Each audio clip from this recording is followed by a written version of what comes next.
You are listening to Historyman, the platform for historians, authors, and museum directors to tell their stories of the American Revolution.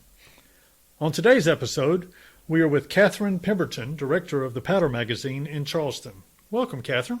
Good morning. So before we get started, Katherine, and as you tell us a little bit about the Powder Magazine here in Charleston, I want to give a shout out to some of our affiliates. SouthernCampaigns.org specializes in the history of the Southern campaigns of the American Revolution. Long Gone LLC on Facebook specializes in genealogical research and battlefield interpretations in Camden, South Carolina. So, Katherine, I tell you what, we got down here to Charleston, and they don't call it the Holy City for nothing. I mean, you just get in here from a historical standpoint.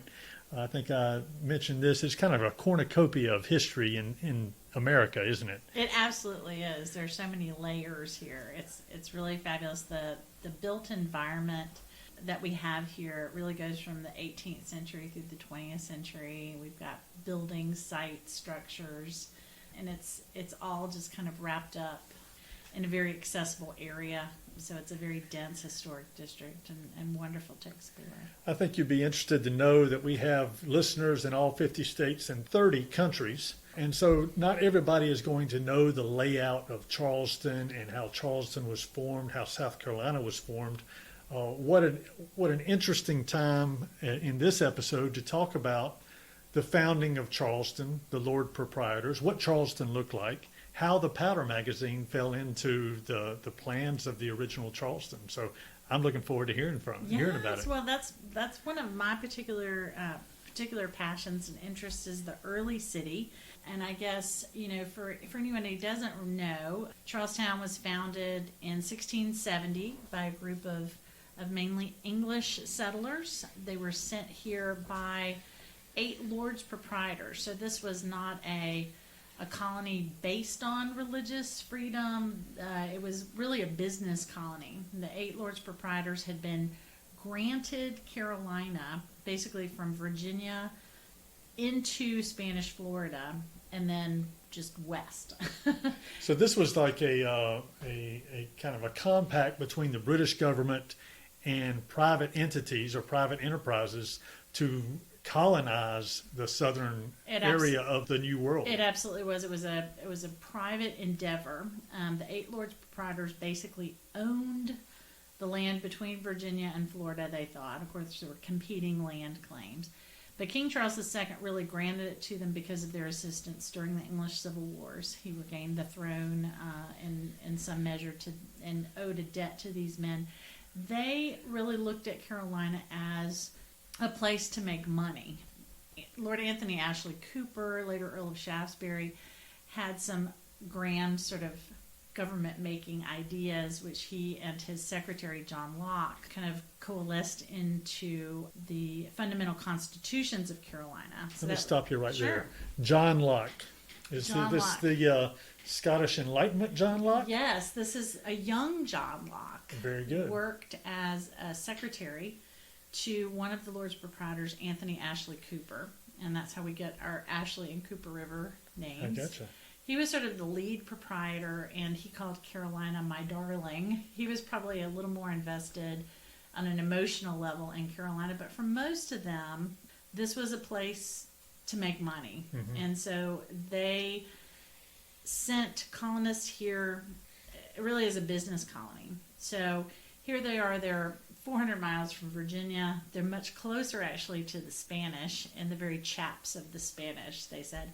And before they could really be successful at making money, they had to worry about defense and subsistence. So the original colony settlement was about 5 miles up the Ashley River at what's now Charlestown Landing. So that was our settlement site. I think it would be important before we get into the actual settlement site to talk about how far these land grants extended for these Lord Proprietors, mm-hmm. knowing that there were competing nations for this new world, including Spain, as you said, down mm-hmm. in Florida, and France. To the west. Yeah. But the king decided that he's going to at least put on paper that he was going to claim from the coast all the way to where? and gave the Lord Proprietors. How far west would you go? Potentially, as far west as it went. They didn't know. So, some of the tour guides today will joke that parts of California and New Mexico were originally technically Carolina. That was a pretty big effrontery of the king to claim all that, wasn't it? It was, but it really comes down to who's going to be, with all these competing land claims, who's going to successfully occupy and defend the land is what it comes down to. All right. And so you're only going to be able to occupy and defend, small amounts at a time. So the Carolina colony is really honed in on what's now Charleston, and then kind of spreads out from there. What were the real threats at that time when they first occupied this area? I think the Spanish were the major threat. Okay. I think it's no accident, actually, if you've ever been to St. Augustine and you've seen their wonderful Castillo de San Marco, which is made out of the stone fortification that they have there. It's begun construction in 1672 when the English are landing here in 1670. So there's fear on both sides. And early on, depending on if England is at war with France or Spain or both, you might have a ramp up in the Carolinians going down to St. Augustine, which they did in 1702, laid siege to the Castillo, burned the town when they couldn't take the Castillo, so they sacked St. Augustine, came back to Charleston in 1706. 4 years later, the combined French and Spanish fleet are sailing into Charleston Harbor to take Charleston. So the American Revolution was not the first time that anyone had laid siege to the town of Charleston. No, and the 1706 siege wasn't a big event. I think the visual from the water of the walled city, that giant brick fortification along the water, probably did about as much to deter an invasion as anything. There was a lot of bluster and some skirmishes, but it really did its job. So when you come to Charleston now, you talk about those fortifications that were imposing as people would come into the harbor. They're not there anymore, are they? Right, No. exactly. I mean, so you're saying, prior, as we got ready for this episode, you're saying that Charleston was made in a walled city. Exactly. Was like the original walled city in the Americas, or what? Well, Spain had a walled city in St. Augustine with, around the Castillo and surrounding the town. Charlestown was the only English walled city in North America. And then the other major one is really Quebec, which is French, in what's now Canada. And so those are kind of the three. And when we say walled cities, we mean a completely encircled walled city, not just fortifications like Wall Street in New York, but those completely encircled fortifications, walled cities with a drawbridge, with moats. You had a drawbridge. We had a drawbridge in Charleston, exactly. So, you had ramparts, or you had had entrenchments and earthen and wooden walls on three sides, and a brick seawall and curtain wall with bastions on the water side. So it was a pretty major affair. As I was telling you, the British really settled here in 1670, about 5 miles away from here on what's now Charlestown Landing State Park, Albemarle Point. Within 10 years, they've moved to the peninsula of what's now Charleston, and they've set up a walled city on about 62 acres of high ground, sort of shoehorned in between two creeks to the north and south, and they've started construction of a wall. So by the 1690s, they've really focused in on building the harborside brick wall, which was about 7 million bricks. There are bastions on to the north and south with redans or triangular outworks in between, all connected by a curtain wall and a center half-moon battery where the old exchange building is today.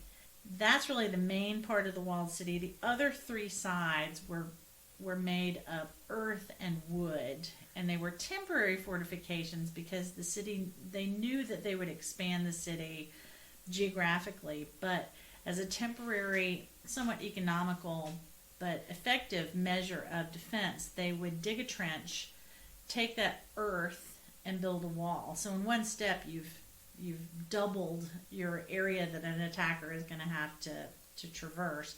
And when you don't need those earthen walls anymore, it's a pretty simple measure just to push them back into the ditch. But all of this, the corner bastions, the redans, the Half Moon Battery, all of these were mounted with cannon. So it provided protection against a naval assault on the east, but it also provided protection from any kind of inland invasion, with the drawbridge providing, communication with the backcountry for goods and people to come in from the land side. So what years are we talking about here by the time it was completed? So really we think that the walls are being started in the 1690s. Certainly by 1711 they're complete, and they last into the 1720s. Over time, and in a very sort of fragmented ad hoc way, those earthen walls come down over time as the city expands.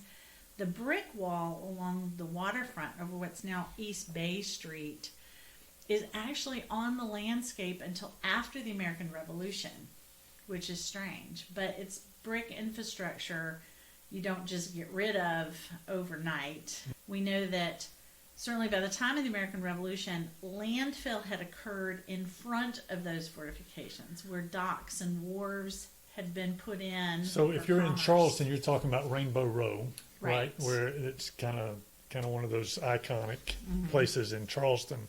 You have the road in front of Rainbow Row, then you have the Battery walk right there. Right. When you're talking about the fortifications, that's where the river came all the way up to that battery right there. The river came all the way up to East Bay Street. Okay. And so if you were a merchant on Rainbow Row in the 18th century, and if you looked out your window from Rainbow Row, on the other side of the street you would see fortification wall, but then later you would see docks and wharves and ships, because They that's started where the river was. adding, they Right. started filling in the river right there. About midway through the 18th century, defense concerns kind of give way to commerce. Okay. So commerce becomes really more important than defense. So wharves and docks are kind of put what we would call in front of the fortifications to the east. As they silted up and filled naturally, more docks and wharves were pushed out, and then they filled in man-made and on purpose. So there was an awful lot of landfill to the east of that original brick wall. But the brick wall stayed on the landscape until the 1780s. There's a newspaper ad in the South Carolina Gazette in 1785 that says, "For sale, 2 bastions and a redan on the bay." Really? And so they're selling the brick fortifications out of public ownership into private ownership in the 1780s. But by the time of the American Revolution, those fortifications were so landlocked, they wouldn't have been effective during the American Revolution. They were already sort of useless as fortifications, but they were still on the landscape until the 1780s. The earthen walls disappear much earlier, but those brick walls stay up into the 1780s. Well, how does the Powder Magazine fit into all this history and leading up to the Revolution? The Powder Magazine, so we've got this only English walled city in North America. The Powder Magazine is the oldest public building in the Carolinas or Georgia. So it was built in 1713 to really store gunpowder, which people think, well, what's so important about that? Gunpowder is the engine of war, right? So everything runs, other than a bayonet, everything runs off gunpowder. It's an incredibly important commodity. So were they making their own gunpowder around here? No, and they're really dependent on gunpowder from other places, and especially from what we understand, French gunpowder was far superior to English gunpowder. But this place is important very early on for gunpowder storage. It's a community store of gunpowder. So The building is built with very, very thick walls, and the walls are about 3 feet thick at the base. As they come up into the arches and vaults, they get thinner. So with the 10,000 pounds of gunpowder stored in here at any given point, to make sure that there isn't a catastrophic explosion and damage, they built this really incredibly thick building. And as I said, that there were weak points at the arches. So if there was an internal explosion, it would generate up through the ceiling with about 4,000 pounds of sand in the ceiling designed to come down and tamp down any kind of flames. But everything in the powder magazine was well thought out, as far as wooden floors with pegs rather than nails, because people had shoes that were nailed. So you didn't want a nail in your shoe setting off a spark and exploding everything. Even the gunpowder barrels had metal stays that are bronze or copper to minimize spark. Everything in there was to minimize an internal explosion, and obviously it's a very stout building too, so it was designed to withstand an external assault as well. The placement of the powder magazine inside the walled city was towards the northwest corner of the walled city, about as far as you could get away from that colonial waterfront as you could. So the idea being that if we're being invaded by the Spanish and they're shooting into the walled city, the powder magazine's not going to be in the line of fire. Now, as the city grew and expanded, those landside walls tend to come down in the 1720s. The whole city's really moving and expanding. So by the mid-18th century, the powder magazine, instead of being on the edge of town, away from cannon fire, is now in the center of town. Residences and churches all around it. Sounds like that would have caused some problems for planners, and especially when war came around again. Right. Well, even in the mid-18th century, people were petitioning to have the powder removed from the building because they said, a lightning bolt would destroy us all, And so please move the powder. So the powder magazine was decommissioned. Other powder magazines were constructed. And so for a long time, this is sitting empty until the American Revolution comes around and it's recommissioned once again as a powder storage. Wasn't there a story about someone dying as a result of an explosion at a powder magazine in Charleston? Yes, and I believe that's after the British take the city in May of 1780. There is, at the new powder magazine. So it's not this one? Not this one. Okay. This is the old powder magazine, but the new powder magazine on Magazine Street, not too far away, but to our west, was constructed, and that's where a lot of powder and arms were being kind of carelessly stored. And I think the soldiers were apparently chucking what they thought were unloaded muskets and arms into a pile, and there was a giant explosion in it, and it killed about 150 people, as far as I understand. Wow. That was a giant mess with gunpowder, but not here. As you walk up to the powder magazine here in Charleston, right off of Cumberland Street, which was not around during the Revolutionary War, was it?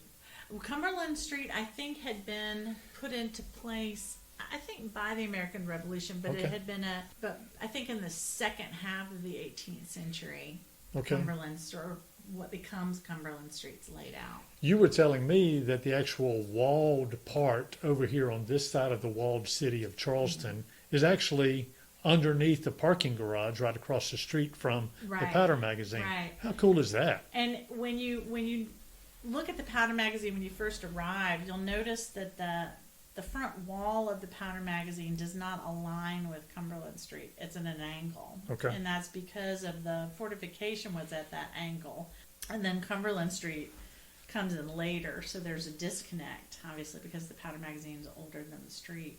But yeah, we do think that that northern wall between the Powder Magazine and the creek that became the city market, that line of earthen fortification is now under the county parking garage, unfortunately.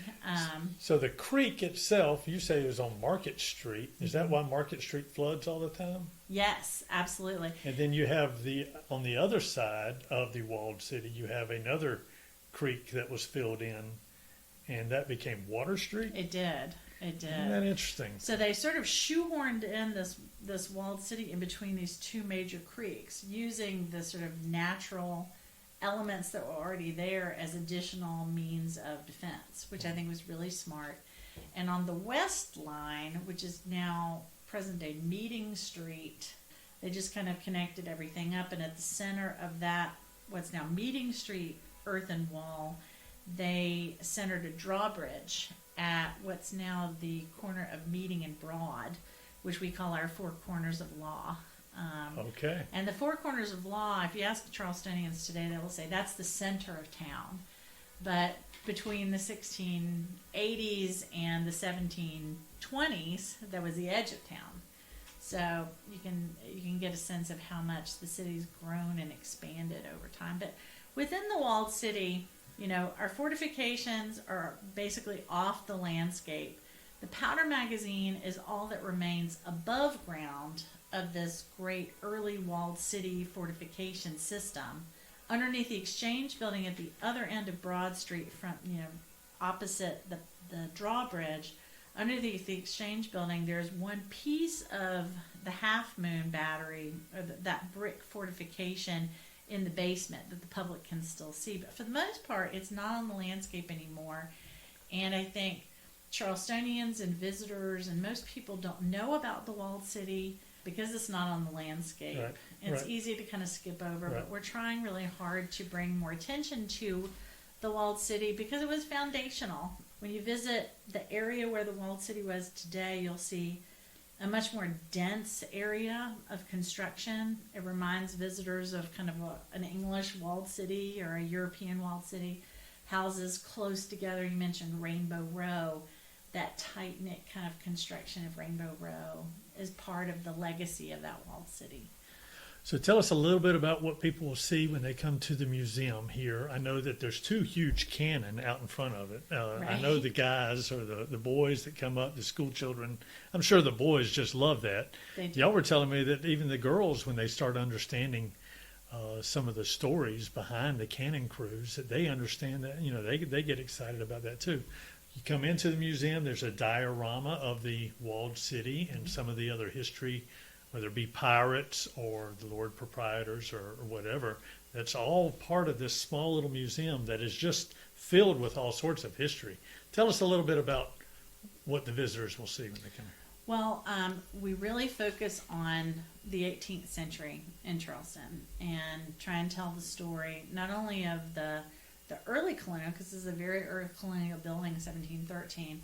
We take it all the way through the American Revolution. And so everything that happens in the 18th century, and that's really our mandate from the organization who owns and operates the museum, and it's the National Society of Colonial Dames in America in the state of South Carolina.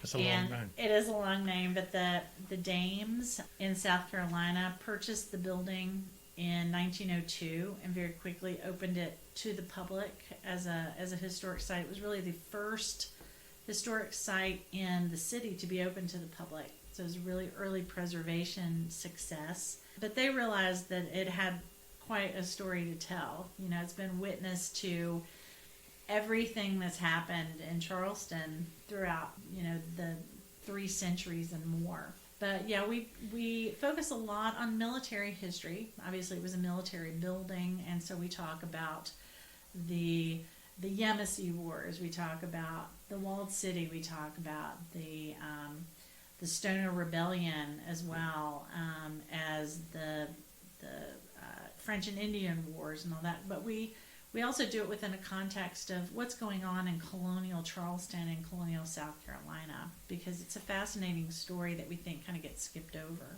The cannons. Well, this was actually the capital city of It was the South capital Carolina city, yeah, and it's for the really longest time.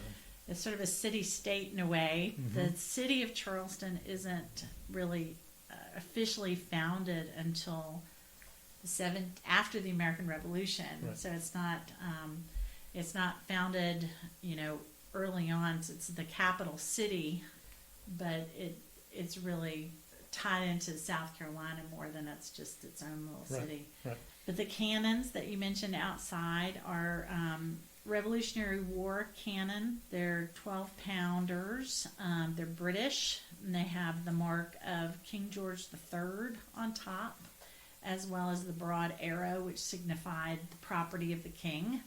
And they were interesting. They were naval cannon. They were probably used during the siege of Charleston in 1780. And we know they were reused during the American Civil War by the Confederacy. It points out, I think, how much of a need for ironwork there was in the Confederacy that they had to reuse old cannon like they did, but they modified them and reused them during the defense of Charleston in the mid-19th century.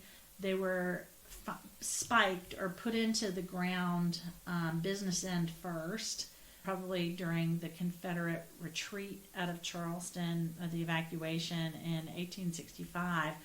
The Dames acquired the cannon. They were located up near the Visitor Center, and they brought them down to the Powder Magazine, and they've been on display almost since the very beginning of the museum. They guard our entrance.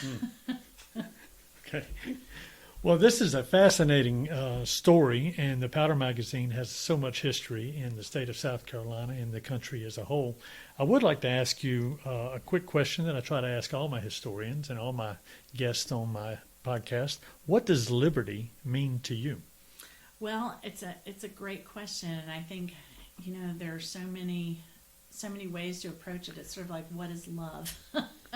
I think there are probably many definitions. The thing that comes to my mind right away is it's freedom, but it's not just an uncontrolled freedom, or it's not chaos and it's not anarchy, but it's the freedom for a people, not just individuals, but for a people, a collective people, to make their own way and to control their own destiny, I think. And that's the definition of liberty comes out of the American Revolution with that, I would argue, greatest generation of patriots who kind of begin the American experiment and democracy.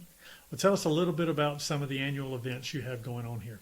We generally have always hosted a great deal of school children. That's been somewhat pulled back in the last couple of years with the pandemic, but we have a number of events kind of on our usual calendar. We have lecture series. We're going to have a Zoom lecture series coming back up in the spring, probably in May. We have a annual Charleston trivia contest that'll be coming up in February of this year. We just completed a Colonial Charleston Teacher Institute, because education is our big mission here at the Powder Magazine, and for the Colonial Dames in general. Education, preservation, and patriotic service are kind of our watchwords. And so the Colonial Charleston Teacher Institute that we just finished in conjunction with the College of Charleston for teacher recertification was something that was really great, and we're hoping to do that every year, either in the summer or the fall. But people can kind of keep up with us, our lectures, our events, anything that we've got going on through our website at powdermagazine.org. It's the end of the year, so this is always our time that we encourage people to donate to kind of keep colonial history alive in the state of South Carolina. And certainly there's that donate button. We've just finished Giving Tuesday, but we're always kind of encouraging donations, especially through the end of the year. We're on social media. You can find us on Facebook and Instagram and Twitter, and kind of keep up with everything that we've got going on. Katherine, thank you so much. You're welcome. It's All been right. a pleasure.